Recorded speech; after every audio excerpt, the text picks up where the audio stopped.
우리는 지금 어느 시대를 배경으로 선포되었는지 명확하게 알 수 없는 그 예레미야의 6번째 예언, 6번째 설교를 살펴보고 있습니다. 하나님은 예레미야의 입을 통해서 말씀하세요. 근데 하나님은 상황과 환경을 통해서도 말씀하십니다. 지금 가뭄들이라는 복수를 쓰면서 매우 지속되고 있는, 계속되고 있는 가뭄 속에서 복수들을 쓰면서 매우 극심한 가뭄을 통해서 하나님은 지금 그들에게 말씀을 하고 계시고, 하나님은 그들에게 가뭄을 통하여서 지금 그들의 상태를 드러내고 계시는데, 그것을 통해서 우리는 비참한 메마름을 보게 돼요. 오늘 이 6번째 설교를 통하여서 하나님을 떠난 인생의 비참한 메마름을 우리는 보게 됩니다. 우리가 살펴보았지만 14장 1절부터 6절까지를 보시면요, 가뭄에 대하여 예레미야에게 임한 여호와의 말씀이라. 유다가 슬퍼하며 성문의 무리가 피곤하여 땅 위에서 애통하니 예루살렘의 부르짖음이 위로 오르는도다. 귀인들은 자기 사원들을 보내어 물을 얻으려 하였으나 그들이 우물에 갔어도 물을 얻지 못하여 빈 그릇으로 돌아오니 부끄럽고 근심하여 그들의 머리를 가리며, 땅에 비가 없어 지면이 갈라지니 밭 가는 자가 부끄러워서 그의 머리를 가리는도다. 들의 암사슴은 새끼를 낳아도 풀이 없으므로 내버리며, 들나귀들은 벗은 산 위에 서서 승냥이같이 헐떡이며 풀이 없으므로 눈이 흐려지는도다. 하나님은 지금 가뭄을 통하여서 이 가뭄 속에서 얼마나 극심하고 비참한 메마름이 그들에게 찾아왔는지를 보여주면서 처참한 이 메마름을 우리에게 보여주고 계세요. 그런데요, 이 본문의 후반절에서는 우리는 또 다른 메마름을 확인하게 됩니다. 지금 그들의 메마름, 이 가뭄 속에서 메말라버린 그들과 그들의 삶을 보여주심과 동시에 하나님은 이 설교의 후반부에서 또 다른 메마름을 보여주고 있는데, 그 메마름은 무엇이죠? 예레미야의 메마름입니다. 오늘 18절을 한번 보시면요, 읽어볼까요? 시작. 나의 고통이 계속하며 상처가 중하여 낫지 아니함은 어찌 됨이니까? 주께서는 내게 대하여 물이 말라서 속이는 시내 같으시리까? 지금 예레미야가 하나님 앞에 태도가 바뀌었다는 것을 여러분들은 보시게 됩니다. 지금 예레미야가 하나님께 메말라 있다, 지금 그 상황 속에서 예레미야가 메말라 있다라는 것을 보게 되고, 이 가뭄 속에서 예레미야의 영혼도 지금 메말라 있다라는 것을 우리는 확인하게 돼요. 이 6번째 설교의 14장 전반부는 이스라엘 백성들의 메마름을 이야기했다면, 이 15장은 예레미야의 개인적인 모습을 우리에게 보여주고 있고, 이 예레미야가 지금 극심하게 메말라 있다라는 것을 우리에게 보여주고 있어요. 그런데 여러분, 예레미야는 그 당시 하나님과 동행하던 하나님의 사람이었고 하나님 앞에 서 있었어요. 그런데 왜 예레미야도 메말라져 버린 것입니까? 왜 예레미야도 이렇게 가뭄 가운데서 하나님 앞에, 그리고 그의 사역 앞에서, 그리고 지금 이 상황 속에서 그의 마음이 완전히 돌아서서 메말라져 버린 것입니까?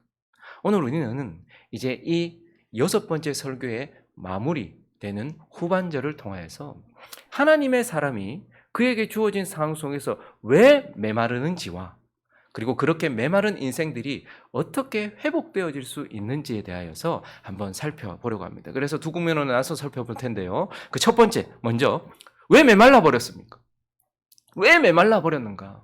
여러분, 예레미야는 딱 이렇게 정의 내릴 수 있을 것 같아요. 그 시대에 가장 충성된 자였어요. 하나님의 말씀, 자기에게 준 사역, 자기에게 준 사명, 자기에게 준 삶, 이것에 가장 충성된 사람이었어요. 그리고요, 예레미야는 가장 신실한 사람이었어요. 하나님과 맺었던 언약, 그들의 조상과 맺었던 언약, 그들과 맺었던 언약, 요시야 왕과 맺었던 언약, 지금까지 하나님과 맺었던 언약에 가장 신실한 사람이었어요. 충성되고 신실한 사람이었어요. 그런데 왜 지금 예레미야는 메말라져 버린 것일까요? 그의 마음은 하나님께 돌아서고 지금 그는 극심하게 메말라져 버린 비참한 메마름을 우리에게 보여주고 있을까요? 오늘 본문에서는 몇 가지 그 이유를 찾아볼 수 있는데, 그 첫 번째는 자기 비하, 자기를 무능하게 보기 때문에 자기 비하에 빠졌다라는 것을 보게 됩니다. 여러분, 지금 우리가 방금 봉독했던 15장을 보시면 예레미야가 지금 하나님께 마음이 별로 좋지 않다는 게 느껴지죠. 지금 예레미야가 막 하나님께 막 아름답게 막 부드럽게 말하고 있는 게 아니라 하나님께 불평, 불만과 이 지금 영혼의 침체 속에서 하나님과 대화하고 있다는 게 느껴지시죠. 지금 왜 이렇게 예레미야가 메말랐는가? 이 시점이 언제쯤일까? 우리는 그 시점을 정확하게 몰라요. 그러나 최소한 예레미야가 30년 가까이 사역했던 시점일 겁니다. 30년 이상 그렇게 하나님 앞에 사역했던 시점일 거예요. 그런데 기간이 중요한 게 아니고, 야, 30년이나 사역했으니 그가 이제 메말라 버렸나 보다. 그런데 그게 아니고, 이 메마른 시점을 보면 지금 이 6번째 설교를 통해서 우리가 깨닫게 되는 것은 예레미야가 한 기도가 아무 소용이 없게 된 타이밍, 그리고 예레미야가 선포했던 설교가 아무런 소용이 없게 된 그런 타이밍. 그래서 지금 이 가뭄은요, 하나님께서 이스라엘 백성들을 돌이키기 위해서 주신 가뭄이 아니라고 말씀드렸죠. 이 가뭄은 뭐죠? 내가 반드시 너희들을 칼과 기근과 전염병으로 반드시 심판할 것이라는 전주곡이었단 말입니다. 그러니까 이런 상황 속에서 예레미야는요, 3번이나 지금 이 14장과 15장에서 보면 하나님이 심판하시겠다고 말하는데 예레미야가 3번이나 하나님께 간구해요. 그 근거를 바꿔가면서요. 하나님 그러시면 안 됩니다. 하나님 이들을 돌이켜 주십시오. 하나님 심판을 돌이켜 주십시오라고 3번이나 간구하는데 어떻게 돼요? 예레미야의 기도에 하나님께서 거절하시면서 그의 기도가 아무 소용없게 되었어요. 그리고 그가 최소한 30년 가까이를 설교했으니 얼마나 많은 설교를 했겠습니까? 그런데도 불구하고 이스라엘 백성들은 돌이키지 아니하였어요. 그러니까 지금 예레미야는 어떤 상태에 빠진 겁니까? 자기의 기도가 하나님의 심판을 돌이키지도 못했고, 자신의 설교가, 자신의 사역과 삶이 이스라엘 백성들을 돌이키지도 못했던 자기 자신에 대한 무능에 빠져버리고, 내가 이렇게 한 것이 무슨 소용이 있나, 이런 생각이 들을 때쯤, 그때 나는 아무 쓸모가 없는 것인가? 라는 생각을 하게 되었을 것이에요.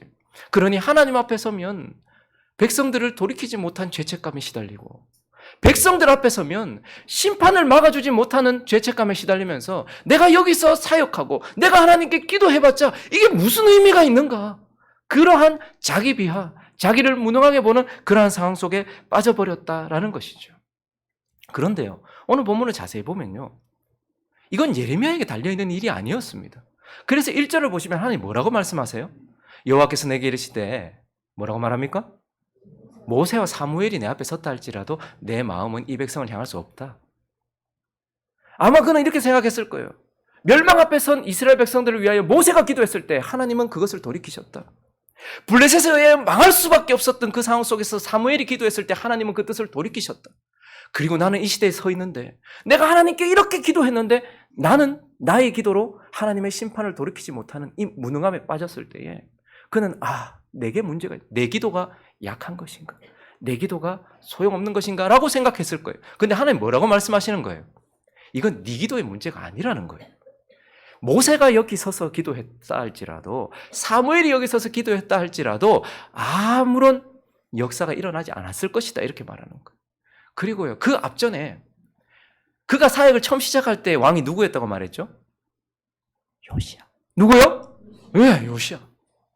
근데 그때 성전을 수리하다가 율법, 신명기였을 겁니다. 발견하고 하나님의 백성들이 막 돌아서는 것 같았어요.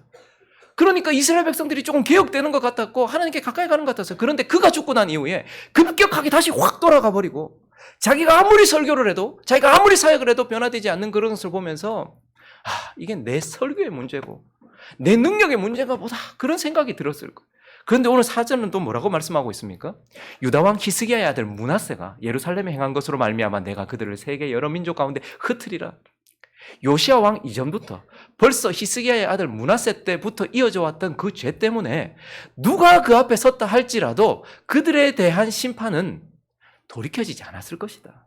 너의 설교에 문제가 있었던 것도 아니고, 너의 사역에 문제가 있었던 것도 아니고, 내 앞에서 했던 기도에 문제가 있었던 것도 아니다라고 이렇게 말씀하고 있는 거예요. 여러분, 우리는 우리 자신을 비판적으로 돌아볼 필요가 있고 우리 자신을 반성할 필요가 있어요. 그러나 내게 영향을, 내가 할 수 없는 영역까지 내가 책임져야 되는 것은 아닙니다. 살다 보면 이게 내 문제인가라는 생각이 들어요. 특히 목회자들은 어떻습니까? 교회에 자꾸 분란이 생기고 문제가 생기고 교회에 어려움이 생기고 성도들은 떠나가고 재정은 줄고 계속해서 이런 일들이 생기면 목회자는 내 기도가 아무 소용이 없는 것인가? 아니, 성도들을 위해서 기도하고 있는데 한 번씩 전화를 해서 물어봐요. 사업은 요즘에 어떻게 되고 있습니까? 그때 말씀하셨던 그건 어떻게 되고 있어요? 근데 그렇게 전화했을 때 목소리 처음부터 여보세요 할 때, 목사님 할 때부터 지금 상태가 어떻다라는 게 벌써 드러나잖아요. 그런데 어떤 느낌이 드냐면 이거 괜히 나 만나가지고 기도를 하는데도 이거 기도가 아무 소용도 없고, 그러면 이게 내 때문인가? 내 기도가 아무 영향력이 없는 것인가? 아예 기도 부탁도 안 해요. 성도들은 자기에게 문제가 있는데도 기도 부탁도 안 해요. 그러면 이게 나에 대해서 그렇게 생각을 하는가? 같이 기도하고 목사님 기도해 주시면 감사해요. 이런 생각조차도 하지 못할 만큼 나는 그런가? 이런 생각도 들고 설교를 막 하고 사역을 막 했는데 성도들의 삶의 변화 전혀 없고 그때나 지금이나 별반 다를 것이 없으면 이건 내 설교의 문제인가? 어떤 사람들은 저렇게 말씀 듣고 막 회개하고 막 어떤 부흥회 갔다가 그 목사님 만나서 막 변화됐다고 하는데 이게 내 문제인가? 목회자들은 그런 생각을 할 때가 있죠. 가장들은 막 자식들 뭐 해주고 싶은 대로 다 해주지 못하고 이럴 때 다른 아버지 만났으면 훨씬 좋았을 텐데. 아유, 나 같은 거 만나가지고 막 아내들이 힘들고 어려우면 그런 대화하지 마십시오 지금. 또 자식이 아멘 할 수도 있습니다. 나 때문에 내가 좀 더 좋은 사람이 됐으면. 사업하는 사람들은 다른 사람들은 하는 것마다 손만 대면 잘 되는데 나는 왜 이렇게 힘들고 어렵냐. 참, 이 내 때문인가? 우리는 우리 자신을 객관적으로 돌아볼 필요가 있습니다. 그러나 우리에게 요구되어지는 것은 능력이 아니라 충성입니다. 목회자가 자신이 가지고 있는 능력을 다 하여서 교회를 섬긴다면 그 이후에 일어난 결과는 어떻게 할 수가 없는 거예요. 예레미야가 아무리 기도해도 그것이 자기의 능력 바뀌고 결과는 하나님께 달려있는 거죠. 그가 아무리 사역을 하고 말을 해도 이스라엘 백성들의 변화되는 마음은 하나님께 달려있는 것인데 그것까지도 자기가 그걸 붙들고 있다면, 그러면서 자기를 비하하고 자기의 무능력을 책망한다면 그때 메마르기 시작하는 거예요. 가정을 위해서 가장이 아내를 사랑하고 자식들을 위해 최선을 다했다면, 내가 한 달 동안 최선을 다해서 노력하고 벌어온 돈이 겨우 요만큼이나 할지라도 그 이후의 것은 내게 있는 것이 아닌 것이죠. 아내가 최선을 다해서 가정을 섬겼지만, 그리고 아내가 믿음 없는 남편과 믿음 없는 자식들을 놓고서 계속해서 기도했는데도 그들이 돌아오지 않는다면 내 기도의 문제라고 할 것이 아니라 나는 충성했다면 거기에 대해서는 내가 하나님 앞에 설 수 있어야 된다는 거죠. 그런데 우리는 거기서 자기 비하를 하는 거예요. 그때 우리는 메말라가기 시작하는 것입니다. 오늘 예레미야가 메말라갔던 시점이 바로 자기를 건전하게 바라본 것이 아니라 비하했던 그 시점부터라는 것을 우리는 보게 되는 거예요. 그리고 또 하나 오늘 본문을 통해서 예레미야가 메말라갔던 시점을 보면 무엇인가 하면 자기 연민에 빠졌다는 거예요. 자기 동정. 자기 연민이라는 것은 과도한 자기 사랑을 말해요. 예레미야는요, 하나님이 말씀하시는 것을 그대로 선포해야 했어요. 여러분, 전한다는 게 쉬운 일은 아닙니다. 내가 만들어가지고 말하는 것도 쉬운 일은 아니겠죠. 근데 하나님이 주시는 말씀을 그대로 전하는 건 쉬운 일이 아니에요. 부흥회 때에 예레미야가 사역했다면 신났겠죠. 복 줄 것이라는 말씀을 쏟아부었을 것이니까. 근데 이 퇴보의 때, 침체의 때, 심판을 앞두고 있는 때에 하나님께 주시는 말씀을 전달하는 건 쉬운 게 아닐 거예요. 1절도 한번 보십시오. 뭐라고 말해야 됩니까? 여호와께서 내게 이르시되 모세와 사무엘이 내 앞에 섰다 할지라도, 얼마나 이 백성들이 악하면 모세와 사무엘이 말해도 너희는 내가 가만히 안 놔둔다. 이 백성을 향할 수 없나니 그들을 내 앞에서 쫓아내보내. 지금 이 말을 해야 돼요. 나가! 예레미야가 가서 하나님이 말했다. 너가 나가! 이제 곧 전부 다 여기서 나가게 될 거야. 출애굽하면서 그렇게 큰 은혜를 받았던 너희가 이제는 이 약속의 땅, 적과 꿀이 흐르는 땅에서 쫓겨나갈 거야. 집에서 나가! 라는 말을 전해야 되는 거예요. 거기다가 2절을 보십시오. 여러분들이 읽어주십시오. 시작.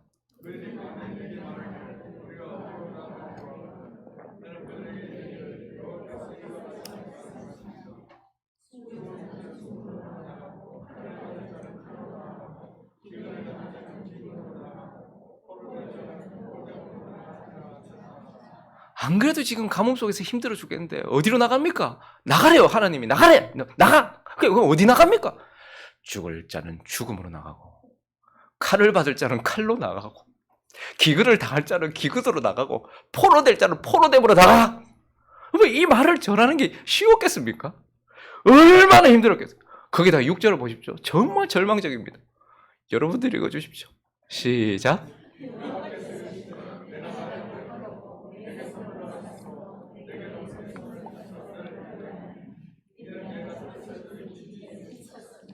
지쳤다. 그만하자. 나가. 이 말을 예레미야가 전했어요. 이 독한 말을 전하는 것도 힘들었겠지만 이 말 때문에 예레미야가 어떻게 됐겠습니까? 사람들의 모든 분노와 모든 책망이 예레미야로 향했을 거예요. 그래서 예레미야는 진짜 고통을 많이 당했어요. 폭행, 감금, 폭언, 거기다가 얼마나 많은 수치를 당했는지 몰라요. 그래서 예레미야가 오늘 메말라 버린 이 시점에서 10절 같이 읽어볼까요? 시작. 내게 재앙이로다 나의 어머니여, 어머니께서 나를 온 세계에 다투는 자와 싸우는 자를 만날 자로 낳으셨도다. 내가 꾸어주지도 아니하였고 사람이 내게 꾸이지도 아니하였건만 다 나를 저주한다. 이리 끌려다니고 저리 끌려다니고 여기 폭행당하고 저기 폭행당하고 죽이겠다고 협박하고 계속해서 이런 일을 당하니까 예레미야가 드디어 어머니를 향하여서 자기 낳은 나를 저주하고, 나는 온 세계와 다 다투어야 된다. 내가 이런 말을 하면 여기서 나를 한 대 치고 내가 저기서 저런 말을 하면, 그러니까 예레미야 너무너무 힘든 거예요. 지금 너무너무 아픈 거예요. 그래서 지금 예레미야가 어떻게 된 거예요? 이런 상황 속에서 자기 연민, 자기 동정에 빠져버린 거예요. 나는 어딜 가나 이런 취급을 받고, 난 정말 불쌍하다. 어떻게 내 같은 이런 인생이 돼가지고 어머니는 나를 이런 식으로 낳고 내 낳은 어머니도 불쌍하다. 이런 인생으로 나를 만들어 놓고 참 불쌍하다. 어떻게 된 거예요? 자기 연민, 자기 동정에 빠진 거예요. 자기 연민은 과도한 자기 사랑인 거예요. 근데 문제는 무엇이냐면 별것 아닌 넋두리 같지만 이것은 하나님께서 정말 미워하시는 큰 죄입니다. 자기 연민, 자기 동정에 빠진 사람들은요, 하나님 앞에 죄를 짓는다는 걸 알아야 돼요. 왜 이게 죄입니까? 자기 연민이 왜 죄입니까? 육신에 속한 자들의 특징이 뭐냐면 처음에는 막 강하게 막 나와요. 막 강하게 나와요. 그리고 육신에 속한 자들이 나중에 특징이 뭔지 아세요? 피해자 코스프레를 해요. 자기를 불쌍하게 여기고 막 그래요. 근데 이 자기 연민이 큰 죄예요. 왜요? 첫 번째, 자기 연민이 큰 죄인 이유는 이것이 잘못된 사랑이기 때문에 그래요. 잘못된 사랑. 사랑이 뭐죠? 하나님 우리를 부르신 이유가 뭐죠? 하나님을 사랑하고 이웃을 사랑하여. 그래서 사랑이라는 것은 언제 방향이 어디예요? 일단 밖이어야 돼요. 그리고요, 사랑은 어디로 향해야 돼요? 먼저 위로 향해야 돼요. 그리고요, 타인을 향해서 나가야 돼요. 그런데 자기 연민은 뭐죠? 사랑이 안으로 들어온 것이고 사랑이 자기 자신을 사랑합니다. 근데 자기 자신을 사랑하면 우리가 잘 될 것 같죠? 잘못된 사랑은 우리를 망칩니다. 그러니까 잘못된 사랑이에요, 이것이. 하나님은 하나님을 사랑하고 이웃을 사랑해라. 그래서 밖을 향하게 하셨고 위를 향하게 하시고 수평을 향하게 하셨는데, 근데 그것이 나를 향하게 되어서 사랑이 다른 이를 향하면 은혜가 되는데요, 나를 향하는 순간 칼이 돼요. 잘못된 사랑인 거예요. 근데 이것이 왜 또 죄이냐면 잘못된 사랑인 것에서 넘어가서 잘못된 자기 사랑이 된 거예요. 여러분, 우리는 우리를 보호해야 되고 우리를 보듬어 줘야 되겠죠. 우리를 안아줘야 돼요. 우리 자신도, 우리 자신이 소중하게 여겨야 돼요. 그런데 자기 연민으로 하는 사랑은요, 우리를 건전하게 세워주지 않아요. 오직 하나님만, 그리고 하나님이 보내신 사람만 우리를 동정하고 우리에게 연민하고 우리를 사랑할 때 우리를 세워줘요. 자기 연민은요, 우리를 세워주는 방향으로, 자존감을 높여주는 방향으로 우리를 사랑하는 것이 아니고 오히려 자기가 자기를 연민하면요, 자존감이 낮아지고 다 깨져요. 내 같은 인생, 이런 빌어먹을 인생, 이런 저주받은 인생, 이렇게 자기 자신이 잘못된 자기 사랑으로 빠지게 된다라는 것. 그래서 이것이 큰 죄인 이유는 결국 어디로 갈까요? 하나님을 향한 비방으로 연결되기 때문에 그래요.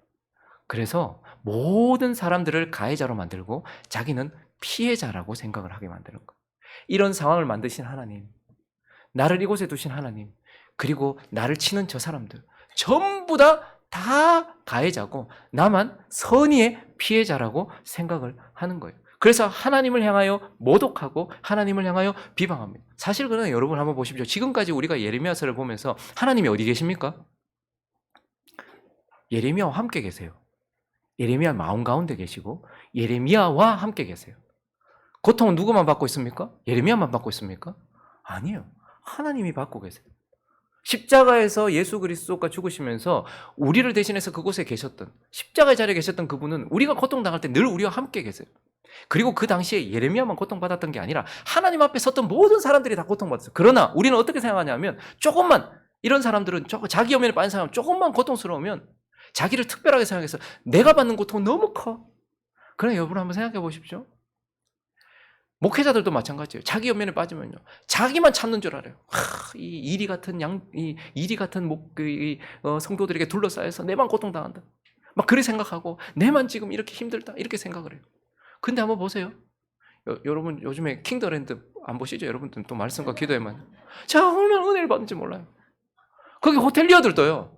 진상 고객들 있잖아요, 막 자기가 뭐 국회의원이네, 뭐 돈 좀 있네. 그리고 뭐 5성급, 7성급 호텔은 뭐 돈 많은 사람들, 뭐 힘 있는 사람들 올 것 아닙니까? 그러니까 막 함부로 막 대해요, 막. 근데 그들이 어떻게 대해요? 막 함부로 대한다고 막 거기서 막 뭐 이런 게 다 있어 이렇게 덤비지 않죠. 다 참고 견뎌요. 그들의 신은 뭐죠? 돈이에요. 그러니까 견뎌야지 돈을 받잖아. 그러니까 그들도 참고 있어요. 목회자들만 그런 게, 여기 사업하시는 분들, 여기 주부들, 그리고 여기 남편들, 내 남편만 가장 악독한 남편이라서 나는 정말 이 남편에게 나는 고통당하고 있어. 이 여자는 내가 어디에서도 본 적도 없는 어떤 세대에 있었던 이 여자라서 나는 이 여자 때문에 고통당하고 있어. 이렇게 생각하는지 몰라도 다 고통 속에 있어요, 지금. 내 자식만 특별히 나쁜 게 아니고요. 내 아내만 특별히 잔소리를 많이 하는 것도 아니고요. 내 남편만 특별히 그런 게 아니에요. 다 견디고 있어요. 그런데 자기 연민에 빠지면, 아유, 나만 이렇다. 내 사업만 이렇다. 우리 교회만 이렇다. 자기를 보듬어주면서 세우는 식으로 사랑하는 것이 아니고 자기를 무너뜨리면서 하나님을 향한 비방으로 이어지는 것. 그래서 결국 어느 자리까지 갈까요? 자기가 서 있었던 자리까지 벗어나는 거예요. 사명의 자리까지 벗어나는 거예요. 오늘 16절과 17절 보시면 예레미야가 사명을 받았을 때, 목회자들도 그렇고 여러분 직분을 받을 때도 그렇고 여러분이 사업을 시작할 때든 뭘 할 때든 뭘 딱 시작할 때 기분이 어땠어요? 얼마나 감사했습니까? 만군의 하나님 여호와시여, 나는 주의 이름으로 일컫는 바는 자나 내가 주의 말씀을 얻어먹었사오니 주의 말씀은 내게 기쁨과 내 마음의 즐거움입니다. 내가 기뻐하는 자의 모임 가운데 앉지 않았습니다. 즐거워하지도 아니하고 주의 손이 붙들려 홀로 앉아 있었으니 이는 주께서 분노로 내가 하나님하고 같은 마음이었습니다. 저 사람들 기뻐하는데 저 어떻게 저기서 같이 기뻐해? 나는 구별된 것을 기뻐했고 나는 하나님 앞에서 그렇게 서 있었어. 그래서 말씀도 선포했고 그래서 기도도 했던 거예요. 그런데 어떻게 됩니까? 자기 연민에 빠지면 사명의 자리까지도 벗어나게 되는 거예요. 그러면서도 자기를 돌아보지 않고 다른 일을 탓하면서 하나님 때문에 이렇게 됐습니다 라고 말하는. 그래서 많은 그리스도인들이 보면 언제 메말라 가는가 보면, 이 사람이 이렇게 자기를 돌아보면서 겸손히 자기 자신을 바라보는 게 아니고 자기 자신을 높여놓고 바라보는 거예요. 그래서 자기 연민에 빠졌을 때 메말라져 버리는 것을 보게 되는 것입니다. 우리는 우리 자신을 보듬어 줘야 돼요.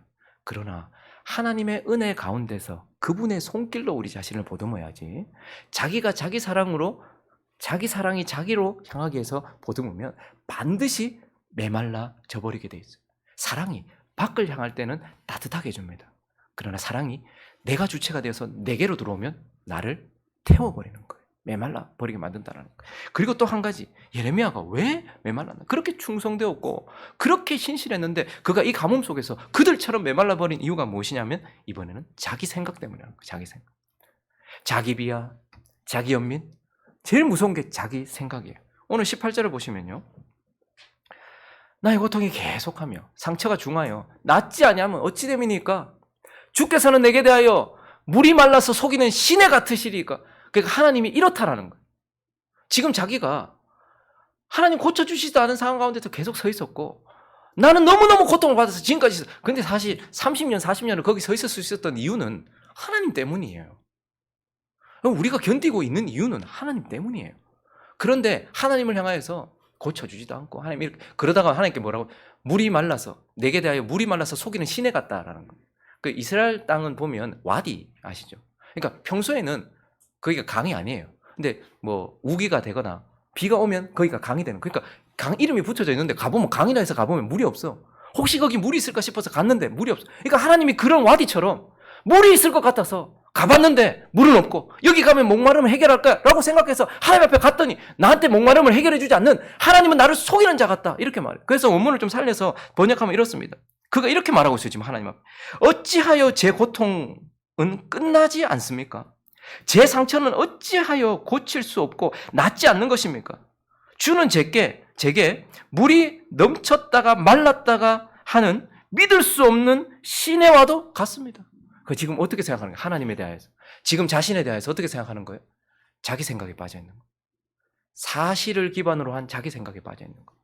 진리를 가지고서 영적으로 생각하는 게 아니에요. 그래서 하나님은 그리스도인들에게 가장 요구하시는 것이 무엇이냐면, 우리가 예수 믿기 전에는, 예수 믿고 난다고 우리의 우리의 지성을 버리라고 말씀하시잖아요. 믿음이라는 것은 지성을 사용하는 것을 믿음이라고 해요.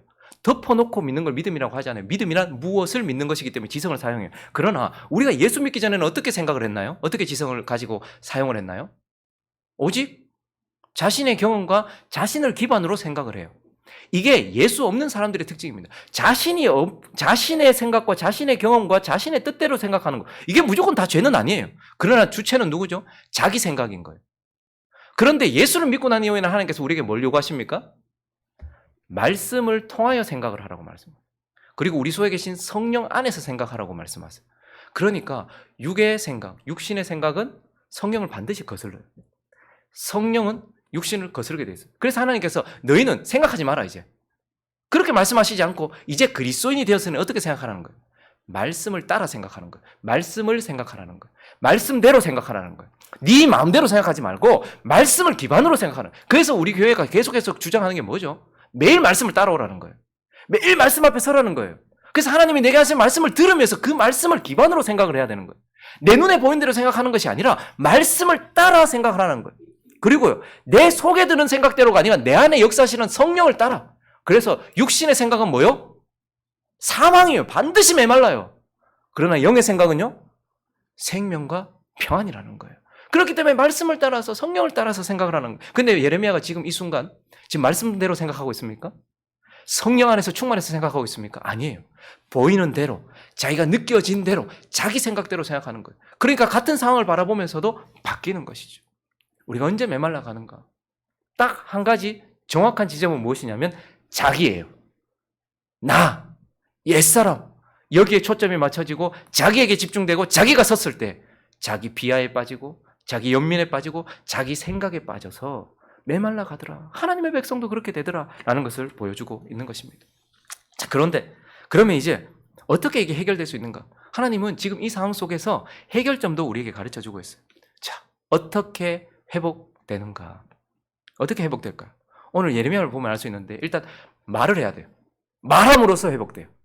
말을 해야 된다라고요. 여러분 사실 15장 전체는요. 대화예요. 누구와 누구의 대화예요?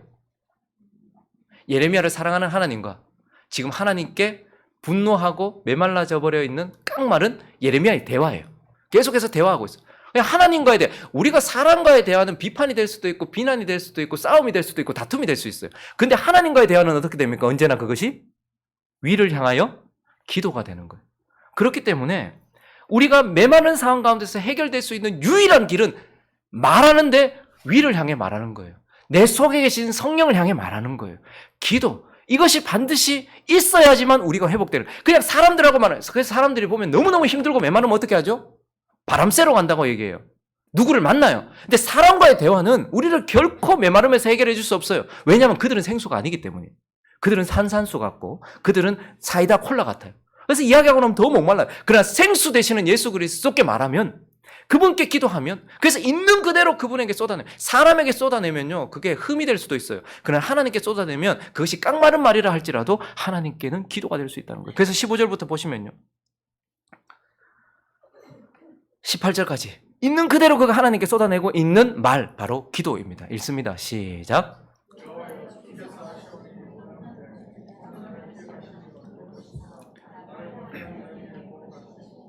주의 오래 참으심으로 말미암아 나로 멸망하지 아니하게 하옵소서. 주를 위하여 내가 부끄러움을 당하는 줄을 아시옵소서. 만군의 하나님 여호와시여, 나는 주의 이름으로 일컬음을 받는 자라.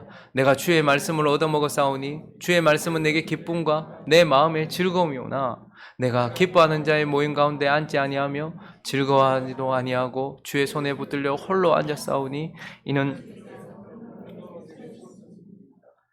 나의 고통이 계속하며 상처가 중하여 낫지 아니하면 어찌 됨이니까. 주께서는 내게 대하여 물이 말라서 속이는 시내 같으시리이까. 이걸 만약에 사람에게 쏟아부었다고 생각해 보십시오. 목사가, 장로가, 집사가, 권사가 사람에게 쏟아부었다고 생각해 보십시오. 저 목사 와 저러노? 저 사람 와 저카노? 근데 이걸 하나님께 쏟아냈어요. 근데 그것이 뭐가 됩니까? 생수를 터뜨리게 될 기도가 되어지는 거예요. 우리의 메마름은 반드시 우리의 입을 열 때 해결됩니다. 하늘을 향하여 열 때, 기도할 때 그때서야 이 상황 가운데 있었던 메마름이 해결되어진다는 거예요. 그렇기 때문에 여러분 기도는 내가 잘하나 못하나의 문제가 아니에요. 생존의 문제입니다. 내가 살기 위해서 해야 되는 거예요. 그리고 또 하나 예레미야가 어떻게 회복될 수 있는가? 쏟아내기만 한 것이 아니에요. 들음으로써 또 해결되는 거예요. 지금 예레미야도 말을 하고 있고 하나님도 말씀하고 있어서, 그래서 하나님은 예레미야가 계속해서 말씀하세요. 그래서 우리는 누군가의 말을 들을 필요가 있어요. 근데 특별히 하나님의 말씀은 더 귀 기울여서 들을 필요가 있어요. 근데 하나님의 말씀은 어떻게 들어야 될까요? 주의해서만 듣는 것이 아니고 믿음으로 들어야 돼요. 믿음으로 듣지 않으면 여기로 들어갔다가 여기로 흘러나가요. 근데 믿음으로 들으면 어떻게 되죠? 이 길로 들어왔든지 이 길로 들어왔든지 내 마음속에 남아있어요. 그래서 하나님의 말씀이 내 마음속에 믿음으로 머물 때, 그래서 말씀을 다 붙들 때, 그때에 이 메마름이 해결돼요. 왜냐하면 말씀은 영의 양식이기도 하지만 우리의 생명수이기도 하기 때문에 그래요. 그래서 오늘 하나님께서 그에게 이렇게 말씀하십니다. 이 메마른 가운데서 또 11절을 보시니까 여호와께서 이르시되 내가 진실로 너를 강하게 할 것이요 너에게 복을 받게 할 것이며 내가 진실로 내 원수로 재앙과 환난의 때 내게 간구하게 하리라. 이 가운데서 지금 그는 나는 이제 죽게 다 나는 내 어머니도 불쌍하다 내 같은 거 낳아가지고 이렇게 이야기하고 있는데 하나님은 그에게 뭐라고 말씀하시죠? 원수가 없다라고 말하는 것도 아니고 네가 환난이 없다라고 말하는 건 아니에요. 주의해서 들어야 돼요. 그러나 그 가운데서 어떻게 할 거라는 거예요? 강하게 할 거다 내가. 그리고 복을 받게 할 거다. 그리고 네 원수들이 네게 와서 간구하게 할 거다라고 이렇게 말씀하고 있어요. 20절도 한번 보실까요? 내가 너로 이 백성 앞에 견고한 노성벽에 이 성벽들이 이 백성들이 강하게 너를 치겠지만 그러나 그들도 너를 어떻게 할 수 없을 정도로 너는 견고한 노성벽이 되게 하겠다. 고난이 없다고 말씀하신 거 아니에요. 그들이 너를 칠지라도 치지 않을 거다라고 말한 것이 아니라 쳐도 이기지 못할 것이고 내가 너와 함께하여 너를 구하여 건짐이라 여호와의 말씀이니라. 하나님께서 우리에게 말씀하시는 거예요. 그래서 잘 들어야 되고 믿음으로 들어야 되는 거예요. 그래서 하나님께서 계속해서 우리에게 말씀을 들어라 말은 그냥 귀로만 들으라는 게 아니라 믿음으로 받으라라고 말씀을 하시는 거예요. 그래서 21절도 보시면요. 내가 너를 악한 자의 손에서 건져, 악한 자가 없다고 말씀하신 거 아니에요. 그런데 악한 자의 손을 건지며 무서운 자에서 구원할 것이다. 하나님께서 우리에게 계속 말씀하세요. 그래서 우리는 극심한 가운데서 귀를 기울여야 돼. 이 순간 하나님께서 여기서 뭐라고 말씀하시는가? 그분의 음성은 젠틀리스 너무 세미하게, 너무 부드럽게 우리가 들려서 잊어버릴 때가 있고 듣지 못할 때가 있단 말이에요. 그러나 메마른 가운데 우리가 중요시해야 되는 것은 무엇이냐면 내 입을 열어 하나님께 기도함과 동시에 그분의 입술에서 나오는 말씀이 무엇인지를 내가 마음으로 듣는 것. 말씀. 이것이 정말 중요하다. 그래서 여러분 오늘 하루 여러분 물을 먹지 않아 보십시오. 뭐 내일 먹지 뭐. 아니요. 오늘 하루 우리가 마셔야 될 물을 오늘 먹어야 돼요. 지금처럼 이 무더위가 있을 때는요. 목마름이 느껴지지 않아도 물을 먹어야 돼요. 왜냐하면 내가 지금 수분이 많이 떨어졌다는 걸 모를 수도 있거든요. 너무 극심하면요. 내 상태가 어떤지도 몰라. 그래서 이럴 때는 챙겨서 물을 먹어야 돼요. 하나님의 말씀은 매일매일 먹어야 되는 음식이기도 하지만 반드시 마셔야 될 물이기도 한 거예요. 그렇기 때문에 우리의 이 메마름에서 회복되기 위해서는 말씀을 듣는 것도 중요해요. 그리고 가장 중요한 것은 뭐죠? 돌이키는 거예요. 돌이키는 거. 회개라고 하죠. 예레미야가 회개해야 되나? 예. 나도 회개해야 돼. 예.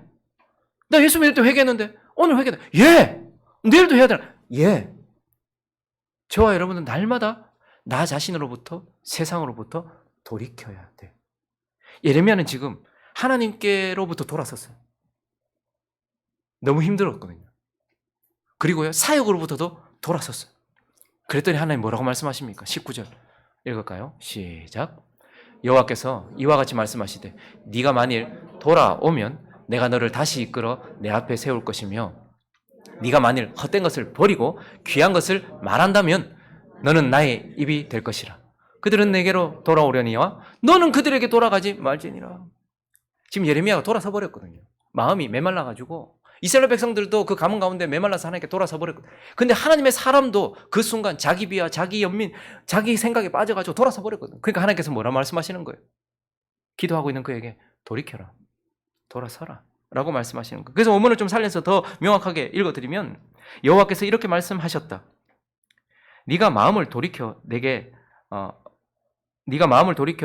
돌아오면 너를 다시 맞아들여 나를 섬기게 하겠다. 너는 헛된 말을 하지 말고 값진 말을 해야 한다. 그러면 나를 대신해서 말하는 나의 입이 다시 될 수 있다. 유다 백성이 네게로 돌아와야지 네가 유다 백성처럼 변해서야 되겠느냐. 우리는 오늘 하루도 주께로 돌이키지 않으면 반드시 자아를 향하여, 세상을 향하여 돌아서게 되어 있습니다. 그래서 날마다 회개하는, 예수 믿을 때만 회개하는 게 아니고 오늘 내가 하나님 앞에 합당한 모습인지를 돌아보고 하나님께 합당하게 돌아서는 것. 그렇게 돌이킬 때야만 비로소 우리의 마음과 우리의 삶에는 생수의 강이 흐르고, 우리가 처음에 예수를 믿었을 때 그것 때문에 우리가 생수를 얻어서 살았잖아요. 근데 살았다고 이제 물 안 먹어도 됩니까? 계속 마셔야 되는 거예요. 죽을 때까지. 그렇기 때문에 계속해서 돌이키는 거예요. 하나님 쪽으로 돌이키는 거예요. 그래서 그분에게 기도하고, 그래서 성령 가운데서 그분의 음성을 듣고 그분의 말씀을 들으면서 계속해서 변화되어지는 거죠. 그래서 우리가 회복되는 길은 다른 데 있지 않아요. 기도와 말씀과 회개, 이건 날마다 우리에게 있어야 하는 것이라는 것을 기억해야 한다는 것입니다. 말씀을 정리하겠습니다. 여러분, 우리 메마를 수 있습니다. 목사도 메마를 수 있고, 장로님들도 메마를 수 있고, 권사님들도 메마를 수 있고, 집사님들도 메마를 수 있고, 내 부모도 메마를 수 있고, 내가 그렇게 존경했던 그 사람도 어느 순간 메마를 수 있어요. 엘리야가 그렇게 강력하게 사역하다가요, 3년 반이나 하늘이 닫히고 가뭄이 있었을 때에는 풍성했던 그가 자신의 기도로 하늘을 열고서 이스라엘 백성에게 비를 내렸어요. 바알 앞에 불을 내렸단 말입니다. 그런데 그때에 예레미야만 어떻게 됐어요? 가뭄 가운데 있었던 그들은 비가 내리니까 다 해결됐는데 예레미야만 더 메말라 버렸어요. 죽기를 간구했어요. 그렇게 강력하게 예수 그리스도의 길을 예배하던 세례 요한이요, 감옥에 갇혔을 때 메말라 버렸어요. 내가 당신 기다린 거 맞습니까? 내가 지금 잘 가는 거 맞습니까? 막 밖에서는 가난한 자들이 복음을 듣고, 눈먼 자가 눈을 뜨고, 절름발이가 걷기 시작하고, 하나님의 복음의 역사가 막 일어나고 있는 그 은혜의 단비 가운데서 세례 요한은 메말라 버렸어요. 예레미야도 강력하게 사역하다가 오늘 이렇게 메말라 버려요. 하나님의 백성들도 메마를 수 있습니다. 그렇기 때문에 하나님의 백성들은 뭐가 필요한 겁니까? 날마다 하나님이 주시는 은혜의 단비가 필요한 거예요. 이스라엘 땅은요, 하나님의 나라 이스라엘 땅, 하나님의 약속하신 땅, 그 나라, 그 땅은 하나님이 주시는 은혜의 단비와 특별히 날마다 주시는 이슬로 그 땅에 살아요. 이집트는 달랐습니다. 이집트는 물을 저축할 수 있었어요. 옆에 나일강도 흘렀거든요. 그래서 물을 대와서 썼어요. 그러나 가나안 땅은요, 저축할 수 없는 땅이에요. 그 땅처럼 하나님의 약속의 땅인 저와 여러분, 하나님의 나라인 저와 여러분은요, 물을 저축할 수 있지 않아요. 어제 받았던 은혜를 저축하면서 오늘을 사는 게 아니고요, 이스라엘 땅의 80%는 다 이슬이에요. 근데 하나님께서 이른 비를 내려주셔요. 때를 따라 늦은 비도 내려주세요. 그러나 그들을 살게 하는 건 매일 주시는 이슬이었어요. 그와 마찬가지로 저와 여러분 메마를 수 있습니다.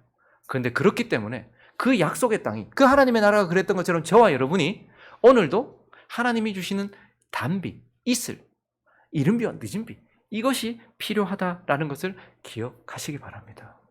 하나님이 이 6번째 설교를 통해서 이 가뭄을, 그들에게는, 하나님을 떠난 그들에게는 이 가뭄에 대해서 해결해 줄 것을 약속하지 않으셨어요. 근데 예레미야에게는 어떻게 하세요? 돌아와라. 너의 가뭄은 해결해 줄 것이다. 하나님께서 하나님을 사랑하는 자에게 찾아온 가뭄은 해결해 주신다는 이 말씀 들으시고, 오늘도 우리의 연약함을 시인하시고, 그렇기 때문에 연약하다고 자기 연민에 빠지는 것이 아니라 하나님을 더욱더 의지하면서 말씀과 기도와 그리고 회개를 통하여서 하나님의 은혜 가운데 살아가는 저와 여러분 되시기를 예수 그리스도의 이름으로 축원합니다.